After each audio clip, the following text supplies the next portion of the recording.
আসসালামু আলাইকুম। বিসমিল্লাহির রহমানির রহিম। আমি বাংলাদেশ পুলিশের একজন কর্মকর্তা এসআই মাসুদ রানা। আমি আপনাদের কাছে কিছু তথ্য তুলে ধরতে চাই, যেটা বাংলাদেশের মানুষ অনেক দিন ধরেই জানে না, বা তারা এই প্রশ্নের উত্তর খুঁজছে অনেক বছর ধরে, কিন্তু কোনো উত্তর খুঁজে পায়নি। আজকে যাকে সেনাবাহিনী থেকে অব্যাহতি দেওয়া হলো, মেজর জেনারেল জিয়াউল হাসান, যিনি এনটিএমসির প্রধান ছিলেন এবং তিনি র্যাবের অতিরিক্ত পরিচালক ছিলেন। অতিরিক্ত পরিচালক অপারেশন। তিনি মেজর থাকতেই র্যাবে ছিলেন এবং বাংলাদেশে যত গুম খুন হয়েছে, বিএনপি সহ অন্যান্য যারা অ্যাক্টিভিস্ট, সেই গুম খুনের সাথে জড়িত এই জিয়াউল হাসান। অনেক নেতাদেরকেই র্যাবের কালো গাড়িতে করে সিভিলে ধরে আনা হতো, এনে র্যাব ওয়ানের গোপন আস্তানায় তাদেরকে আটক রাখা হতো। এরপর তাদেরকে সময় মতো অজ্ঞাত স্থানে নিয়ে তাদেরকে হত্যা করা হতো এবং অজ্ঞাত স্থানেই তাদের লাশ হয়তো নদীতে ডুবিয়ে দেওয়া হতো, নয়তো তাদেরকে দাফন করা হতো, নয়তো অ্যাসিডের মাধ্যমে তাদের লাশকে গলিয়ে দেওয়া হতো। আমি 2014 অক্টোবর থেকে 2017 ডিসেম্বর পর্যন্ত র্যাব সদর দপ্তরে কর্মরত ছিলাম। তখন র্যাবের ডিজি ছিলেন বেনজির, যিনি আজকে দেশের হাজার হাজার কোটি টাকা চুরি করে, পুলিশের হাজার হাজার কোটি টাকা চুরি করে পালিয়ে গেছেন বিদেশে। তো আমি দেখেছি অনেক মানুষকে কিভাবে অন্যায়ভাবে গ্রেফতার করে নিয়ে গুম করে রাখা হতো। আমি রিসেপশনে ডিউটি করতাম। গুম হয়ে যাওয়া মানুষের স্বজনেরা আমার কাছে আসতো, কিন্তু আমাদেরকে কঠোর নজরদারিতে রাখা হতো। সিসি ক্যামেরার আওতায় ছিলাম, তাদের সাথে আমরা ওভাবে কথা বলতে পারতাম না। তাদেরকে কোনো তথ্য দেওয়া নিষেধ ছিল আমাদের জন্য। কিন্তু তাদের স্বজনরা আসলে এসে যখন এখানে কান্না করতো, আমি নিজেকে ধরে রাখতে পারিনি। আমি অনেকের স্বজনকেই তাদের স্বজনের, গুম হয়ে যাওয়া স্বজনের পরিণতির কথা জানিয়ে দিতাম। বিশেষ করে যাদেরকে মেরে ফেলা হতো, খুন করা হতো, তাদেরকে আমি খারাপ সংবাদটা দিতাম না। কিন্তু যাদেরকে বন্দি করে রাখা হতো, যেমন বিএনপি নেতা সালাউদ্দিন আহমেদকে যখন অ্যারেস্ট করে আনা হলো, তিনি অ্যারেস্ট করার সময় ধস্তাধস্তিতে মাথায় আঘাত পেয়েছিলেন।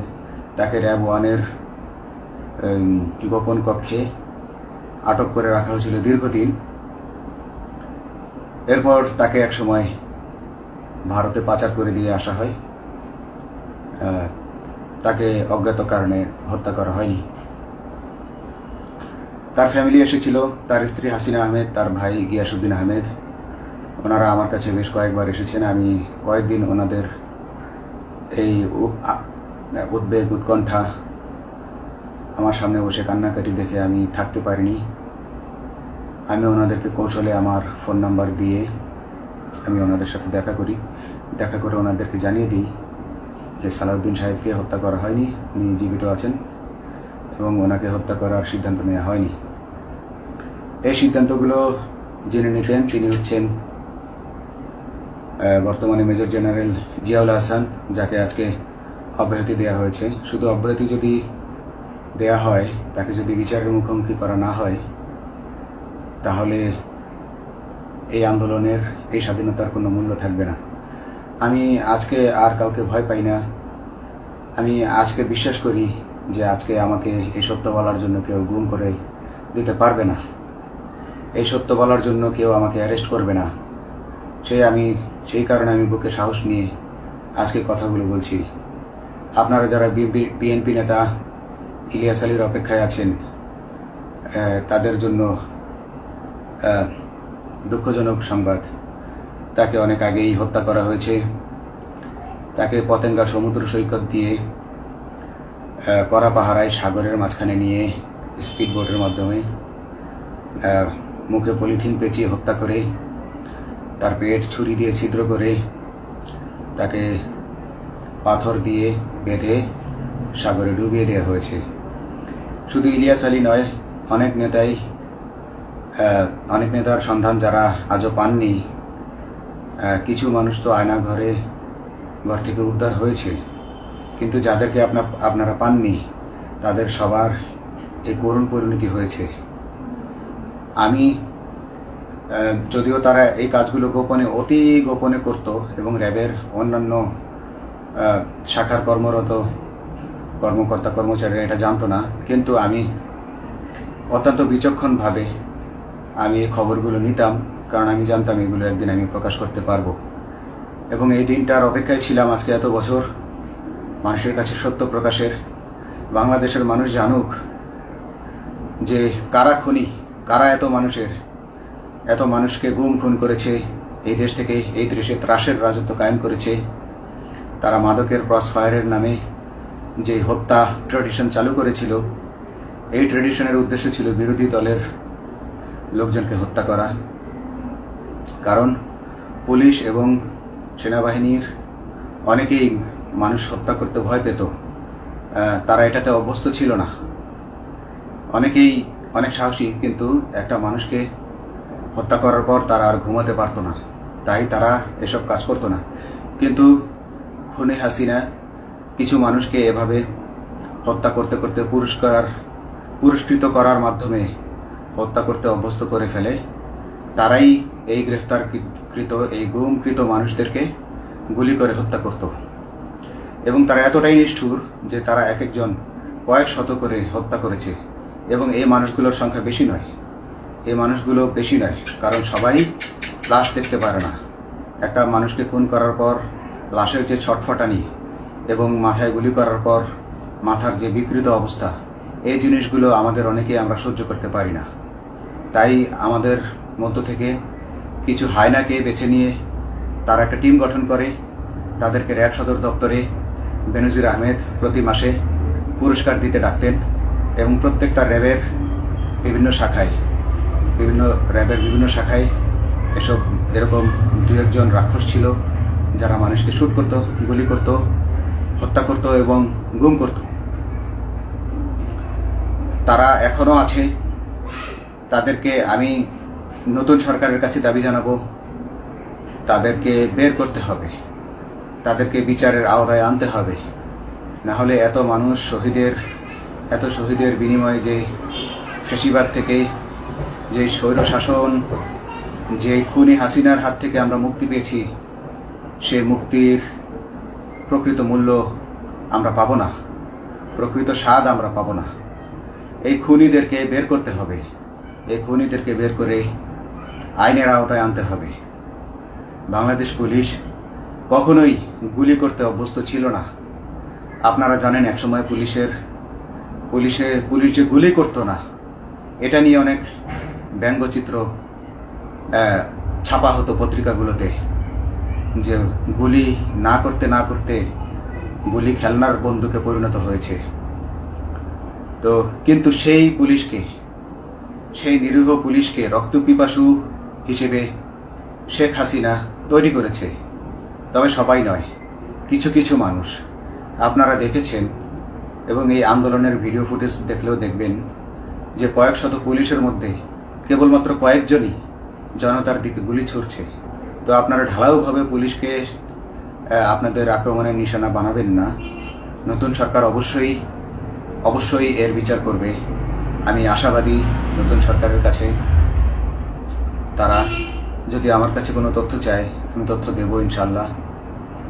এবং এই খুনিদেরকে, এই রাক্ষসদেরকে বের করতে হবে।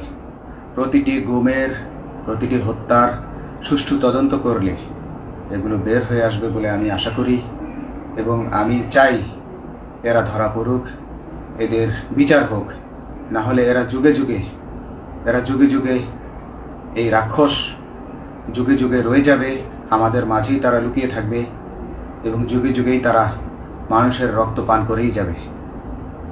পুলিশ বাহিনী মানুষকে সেবা করবে, এটাই হওয়া উচিত পুলিশের ধর্ম। পুলিশের ধর্ম হবে মানুষ পুলিশের জন্য, পুলিশ মানুষের জন্য। উন্নত রাষ্ট্রের পুলিশ মানুষ যেভাবে পুলিশকে ডাকলেই পুলিশ 5 মিনিটের মধ্যে ছুটে যায়, তাকে সাহায্য করে। আমরা বিভিন্ন ভিডিওতে দেখি যে পুলিশ হাঁসের বাচ্চাকে রাস্তা পার করে দিচ্ছে, একজন অন্ধ মানুষকে রাস্তা পার করে দিচ্ছে। বাংলাদেশের পুলিশ এমনটাই করতে চায়, আমরা এমনটাই করতে চাই, কিন্তু সেই পরিস্থিতিতে আমাদেরকে রাখা হয়নি। আমাদেরকে রাখা হয়েছে দৌড়ের উপর, আমাদেরকে রাখা হয়েছে বিভিন্ন অন্যায় কাজের উপর, বিভিন্ন অন্যায় আদেশের উপর। কেউ যারা মেনেছে তারা ভালো ভালো জায়গায় পোস্টিং নিয়ে থেকেছে, যারা মানেনি তাদেরকে খারাপ জায়গায় পোস্টিং দেওয়া হয়েছে, কারো চাকরি হয়ে হারিয়েছে, কাউকে সাসপেন্ড করে রাখা হয়েছে।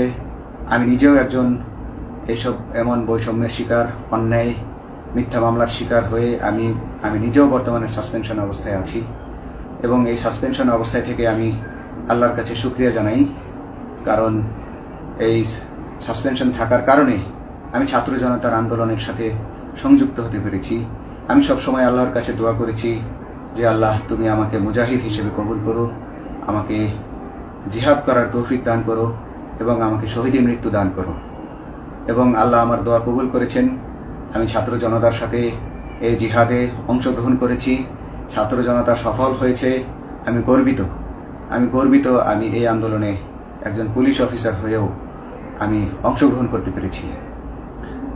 তো যাই হোক, আমি চাইব যে বাংলাদেশ পুলিশের, র্যাবের যে সকল কর্মকর্তা অগণিত মানুষের গুম খুনের সাথে জড়িত ছিল তাদেরকে ধরা হোক, তাদেরকে আইনের আওতায় আনা হোক।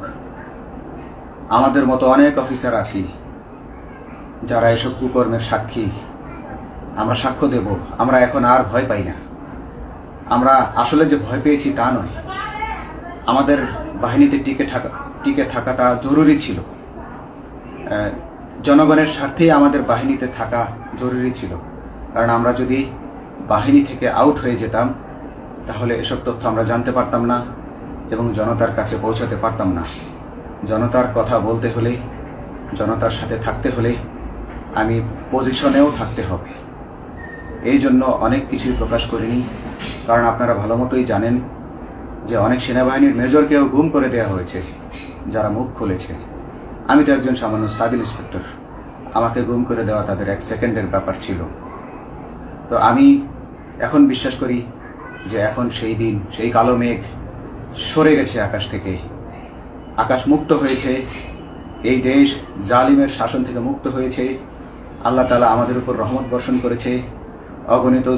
অগণিত মুসলিমের দোয়া আল্লাহ তাআলা কবুল করেছেন, অগণিত 18 কোটি মানুষের দোয়া আল্লাহ কবুল করেছেন। এইভাবে হঠাৎ করে 15 দিনের মধ্যে 15 বছর ধরে গড়ে ওঠা রাক্ষসের পতন ঘটা আল্লাহর রহমত ছাড়া এটা কখনোই সম্ভব হতো না। আমি আল্লাহর উপর ভরসা রেখে বলছি, আপনারা নতুন প্রশাসনকে ঢেলে সাজান, পুলিশ বাহিনীকে ঢেলে সাজান। এই সিস্টেমের মধ্যেই, পুলিশের এই সিস্টেমের মধ্যেই গণ্ডগোল আছে, নিয়োগের মধ্যে গণ্ডগোল আছে। আপনারা এই সিস্টেমগুলো পরিবর্তন করুন, আপনারা এই সিস্টেম পরিবর্তনে সাহায্য করুন এবং পুলিশ ডিপার্টমেন্টে যত ডিপার্টমেন্টাল পরীক্ষা আছে এগুলো তুলে দেন। এই ডিপার্টমেন্টাল পরীক্ষাগুলোর মাধ্যমে আমাদের ঊর্ধ্বতনরা আমাদের গলা সবসময় চিপে ধরে রাখে, ঠিক আছে? সেজন্য আমরা তাদের কাছে সবসময় আটকা থাকি।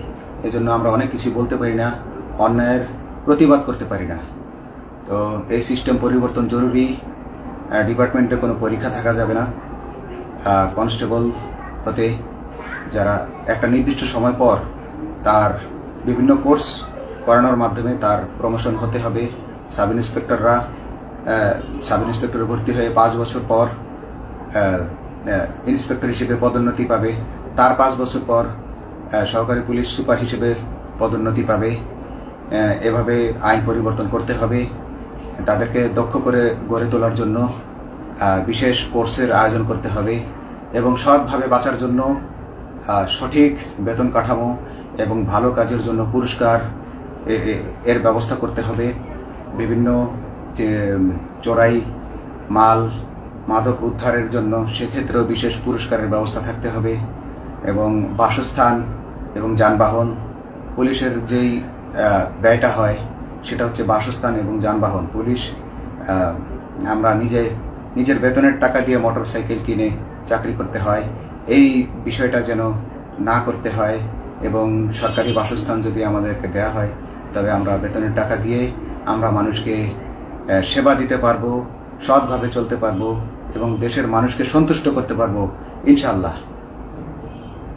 তো আমি আপনাদেরকে প্রথমে যেই তথ্যগুলো দিয়েছি গুম খুনের বিষয়ে, আপনারা এই তথ্যগুলো অনুসন্ধান করুন, অনুসন্ধানে টিম গঠন করুন। প্রত্যেকটা গুম খুনের বিচার হতে হবে এই দেশে। যারা আটক ছিলেন অনেকেই হয়তো এখন আয়নাঘর থেকে মুক্তি পেয়েছেন, কিন্তু যারা দুর্ভাগ্যের শিকার হয়ে মৃত্যুবরণ করেছেন তাদের আত্মীয় স্বজনরা, তাদের প্রতি আমার সমবেদনা রইল। তারা জোর দাবি তুলুন, তারা সবাই সরকারের কাছে আপনাদের পরিবার পরিজনের নিখোঁজ হওয়ার বিষয়টি তুলে ধরুন, আপনারা জোর দাবি জানান এবং গুম খুন তদন্তে একটি তদন্ত কমিটি গঠন করা হোক, যেখানে কোনো পুলিশ বা সেনাবাহিনীর সদস্য থাকবে না। এটা হতে পারে বিচার বিভাগীয় তদন্ত বা অন্য কারো মাধ্যমে, কিন্তু এই হায়নাদের এই খুনিদেরকে বের করুন, বের করে এদেরকে শাস্তির আওতায় আনুন, তবেই এই তারা তাদের বলিদান সফল হবে। আসসালামু আলাইকুম।